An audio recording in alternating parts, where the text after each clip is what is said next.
కర్కాటక రాశి వారికి జూన్ 8వ తారీఖు నుంచి 14వ తారీఖు మధ్యలో జరగబోయే వార ఫలాలు తెలుసుకుందాం.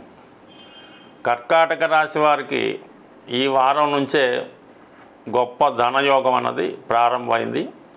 అది సుమారుగా ఒక నెల 15 రోజుల పాటు మీకు ఉండడం జరుగుతుంది. అంటే ధనస్థానంలో కర్కాటక రాశికి యోగకారకుడైనటువంటి కుజుడు రావడం జరిగింది.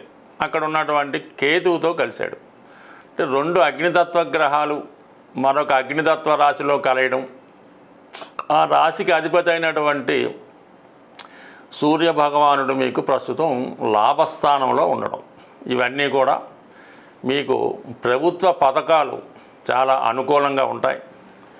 మీరు ఏదైనా ఒక ఉద్యోగ ప్రయత్నం చేస్తుంటే 100% ఈ వారంలో మీ ఉద్యోగ ప్రయత్నం నెరవేరే అవకాశం ఉంది.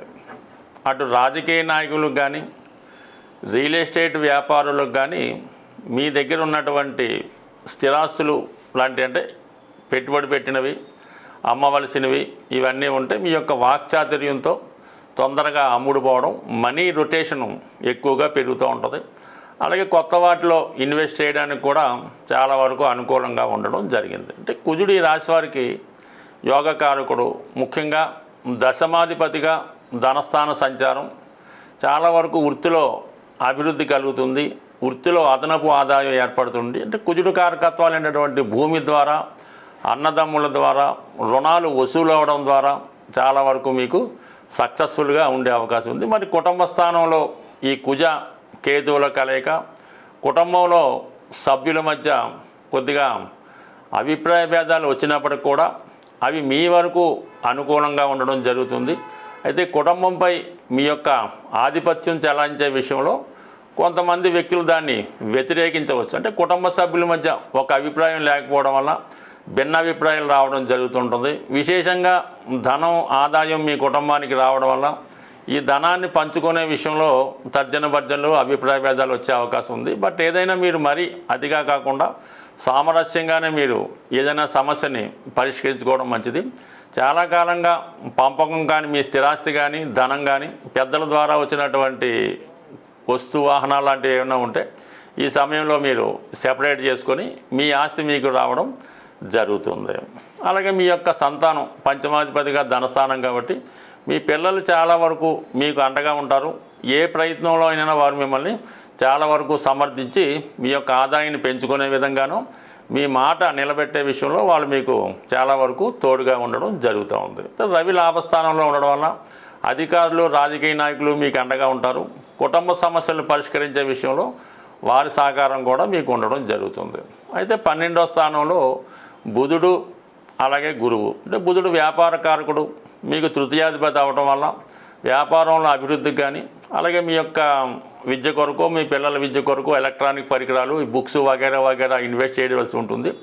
ఏదైనా కొంత ధనాన్ని ఇతరులకు కూడా మీరు సహాయం చేయవలసి ఉంటుంది. అంటే మిత్రుల వల్ల అయితేనే, అన్నదమ్ముల వల్ల అయితేనే, కొన్ని సెల్ఫ్ మిస్టేక్స్ వల్ల అయితేనే కొంత ధన నష్టం కూడా జరిగే అవకాశం ఉంది. అంటే గురువు కూడా అక్కడ 12వ స్థానంలో ఉండడం వల్ల భాగ్యాధిపతి వ్యయ స్థానం, పుణ్య కార్యక్రమాలకి ధనాన్ని ఖర్చు పెడతారు. అలాగే విదేశ ప్రయత్నాలు మీరు కానీ, మీ సంతానం కానీ విదేశం వెళ్ళే ప్రయత్నం కానీ, దూరంలో ఉన్నటువంటి పుణ్యక్షేత్రాలు దర్శిద్దామనే మీ ఆశయం ఈ వారంలో మీకు చాలా వరకు నెరవేరే అవకాశం ఉంది. అలాగే ఎక్కువగా ఆధ్యాత్మిక కేంద్రాలు సందర్శిస్తారు.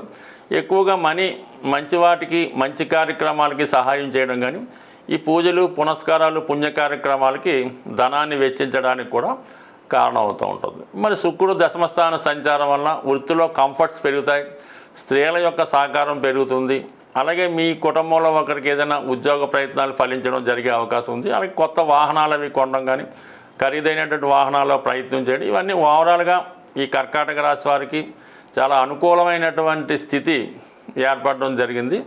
ధనం ఖర్చు అయినప్పుడు కూడా అది చాలా వరకు మంచి కార్యక్రమాలకే ధనాన్ని ఖర్చు పెట్టడం జరుగుతుంది. అంటే ఇవన్నీ బాగున్నప్పటికి కూడా అష్టమ స్థానంలో రాహుగ్రహ సంచారం మీ మీద కొన్ని నిందలు వచ్చే ప్రమాదం ఉంది. ఎప్పుడో జరిగిపోయి ఇప్పుడు జరిగినట్టుగా చిత్రీకరించి మిమ్మల్ని అన్పాపులర్ చేసే అవకాశం ఉంది.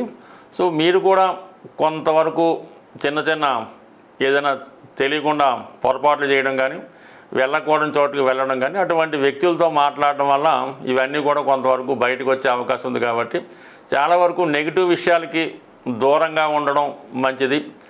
అలాగే భాగ్యస్థానంలో సాటర్న్ కూడా మీకు చాలా వరకు మనశ్శాంతిని ఇచ్చినప్పటికీ కూడా అది మీరు ఏకాంతంగా ఉన్నప్పుడు చాలా వరకు మీకు పీస్ఫుల్ మెంటాలిటీ కలిగే అవకాశం ఉంది. బట్ ఏదైనా జాతకుడికి వారం అంతా కూడా శుభగ్రహాల ప్రభావం ఎక్కువగా ఉండడం వల్ల ఓవరాల్గా మనీ, స్థిరాస్తి, ఆస్తులు, అన్నదమ్ములు, అప్పులు వీటి చుట్టూ ఈ వారం అంతా తిరిగే అవకాశం ఉంటుంది. ఈ స్వస్తి. ఇప్పుడు ఉన్నటువంటి ఈ గ్రహస్థితి ప్రకారం ఈ కుజ కేతువుల కలయిక చాలా వరకు ప్రతి ఒక్క వారికి కూడా ఆర్థికపరమైనటువంటి సమస్యలు కంపల్సరీగా ఏర్పడుతుంటాయి. ఆర్థిక పరమైనటువంటి ఒత్తిడి ఎక్కువగా ఉంటుంది. అంటే ఏదైనా వాళ్ళ అవసరాలను బట్టి మీకు గతంలో వాళ్ళు ఇచ్చినటువంటి ధనం వాళ్ళు వసూలు చేయొచ్చు. మీకు రావాల్సిన ధనం రావాలన్నా ఈ సమయంలో ఒక చక్కని రెమెడీ ఉంది. అంటే ఈ రెమెడీ మనకి రేపు అంటే ఆల్రెడీ స్టార్ట్ అయింది. జూన్ 7వ తారీఖు నుంచి సుమారుగా 45 రోజుల వరకు ఈ రెమెడీ పనిచేస్తూ ఉంటుంది. ఏంటంటే మెయిన్ అప్పులు తీరడానికి, అప్పు దొరకడానికి, భూమి సంబంధించిన సమస్యలు పరిష్కారానికి, అన్నదమ్ముల మధ్య ఉన్నటువంటి ప్రాబ్లం సాల్వ్ అవ్వడానికి, వివాహం తొందరగా అవ్వడానికి, భార్యాభర్తల మధ్య ఉన్నటువంటి ఇబ్బందులు తొలగడానికి, ఎవరైతే ఇబ్బంది ఫేస్ చేస్తున్నారో వారు ఈ రెమెడీ చేయవలసి ఉంటుంది. ఇది విఘ్నేశ్వరుడు సంబంధించింది.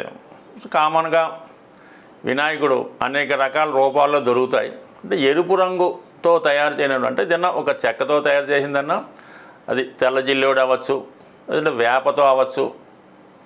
ఈ జిల్లేడుతో చేసినటువంటి వినాయకుడు బొమ్మకి సింధూరం రంగు అంటే పూర్తి రెడ్ అన్నా పర్లేదు, సింధూరం రంగు అన్నా, ఎరుపు రంగు వినాయకుడు విగ్రహాన్ని అంటే ఒక ఏమీ పెద్ద పర్వాలేదు 3 అంగుళాలు ఉండొచ్చు, 5 అంగుళాలు ఉండొచ్చు, 8 అంగుళాలు కూడా ఉండొచ్చు.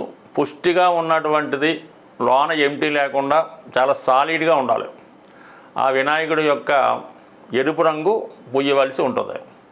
లేదంటే రాగి అంటే కాపర్తో సాలిడ్గా తయారు చేయనటువంటి కాపర్తో చేయని విఘ్నేశ్వరుడు విగ్రహం అన్నా పర్వాలేదు. ఈ విధంగా ఉంటూ ఎరుపు రంగు కానీ కాపర్తో చేయని వినాయకుడికి సింధూరాన్ని చక్కగా సింధూరాన్ని తీసుకొని అది శుభ్రమైన కొబ్బరి నూనెలో కలిపి సింధూరం రంగు వినాయకుడికి చక్కగా అలంకరించి సింధూరం రంగుతో ప్రతిరోజు కూడా ఈ 41 రోజులు సింధూరంతో మన విఘ్నేశ్వరుడు యొక్క అష్టోత్తరంతో కానీ 18 నామాలతో కానీ ఏమీ లేకపోతే ఓం గం గణాధిపతియే నమః ఈ మంత్రంతో ఒక 18 సార్లు ప్రతిరోజు కూడా సింధూరంతో ఒక నిర్దిష్టమైనటువంటి సమయంలో, ఈ ఉదయం సమయం అయితే మంచిది. కొద్దిగా పరిజ్ఞానం ఉన్నవాళ్ళు ఈ కుజహోరలో కానీ గురుహోరలో కానీ అలా కూడా చేసుకోవచ్చు. బట్ ఏదైనా ప్రాతకాలంలో సింధూరం పూసినటువంటి విఘ్నేశ్వరుడి యొక్క నామాలతో కేవలం సింధూరంతోనే పూజించి ఒక 5 అరటిపళ్ళు ప్రతిరోజు 5 అరటిపళ్ళు నైవేద్యం పెట్టి స్వామిని మనసారా పూజించడం వల్ల ఈ 41 రోజుల్లో కొన్ని అద్భుతాలు మీకు జరుగుతూ ఉంటాయి. అలాగే అప్పుడప్పుడు నానబెట్టినటువంటి శనగలు నైవేద్యంగా పెట్టి ఎవరైనా పేరెంటాలకు కానీ పిల్లలకు కానీ పంచిపెట్టడం వల్ల కూడా జరుగుతుంది. అలాగే వడపప్పు కొన్ని రోజులు వడపప్పు కూడా నైవేద్యంగా పెట్టి అది పంచిపెట్టడం వల్ల ఈ 41 రోజులు అంటే ఇది ఎప్పుడు ప్రారంభించాలి, ఎప్పుడు ఎండవాలని పర్లేదు. ఏదైనా ఒక మంచి రోజు మీకు అనుకూలమైనటువంటి సాధనతాల్లో ఈ చిన్న రెమెడీ మనస్ఫూర్తిగా చేయడం వల్ల దీనికి నియమాలు లేవు. ఆడవాళ్ళు, మగవాళ్ళు, పిల్లలు అందరూ కూడా చేసుకోవచ్చు. మీ ఆహారపు అలవాట్లు కూడా మార్చుకునే పని లేదు. చక్కగా నిష్ఠతో చేయడం వల్ల 100% ఏదైనా కుజుడికి సంబంధించినటువంటి సమస్య అంటే కేతువుతో కలిసి ఉండడం వల్ల విఘ్నేశ్వరుడు అనుగ్రహంతో కంప్లీట్గా సక్సెస్ అవ్వడం జరుగుతుంది. స్వస్తి.